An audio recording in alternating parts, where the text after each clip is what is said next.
শুনবে আমাদের? হ্যাঁ, আমরা বিশুর জন্য আবার কেক অর্ডার করেছি, কারণ বিশ্বকর্মার বার্থডে না। ভাবলাম মারছিস না, যত না বৃষ্টি আছে দেই। গাইজ আমি জানি, আমি মানসিক করেছি যে, মানে মানত করেছি যে বৃষ্টিটা কমে গেলে আমি সবাইকে মিষ্টি খাওয়াবো। আমিও খাওয়াবো, বৃষ্টিটা কমে যাক ঠাকুর। ঠিক। আর বাইরের পরিস্থিতি দেখো, বাইরে কেবল 5 আমি মিনিট যদি হলো। আমাদের গ্রামটা তোমাদেরকে ঘুরে দেখে, চারিদিকে জল সাদা সাদা হয়ে গেছে। এই পাশে খালে তো পুরো জল জমে গেছে। ডুবে যাবে আর এরকম বৃষ্টি দুদিন এলে।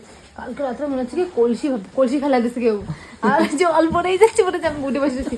হে বড় মা, হে মহাদেব, হে শিব শম্ভু। মানে যত দেবতা ছিল সেগুলো ঢাকা হয়ে গেছে, তাও কেউ শুনতেছে না। তবে একটা জিনিস বোঝা গেল, মানুষ যখন বিপদে পড়ে তখন ঈশ্বরকে ডাকে। তুমি তো প্রলয় আনো, সারা প্রলয় বছর বন্ধ করে দাও সারা বছর মহাদেব। কিন্তু ঠাকুরের না ডাকলেও আমি তো মহাদেবের পরম ভক্ত। ডিপ্রেশনে চলে যাচ্ছে বৃষ্টির কারণে। ডিপ্রেশনে যাওয়ার যেখানে যাও, সন্ধ্যের আগে বাড়ি ফিরবে বলে দিলাম। হ্যাঁ ঠিক।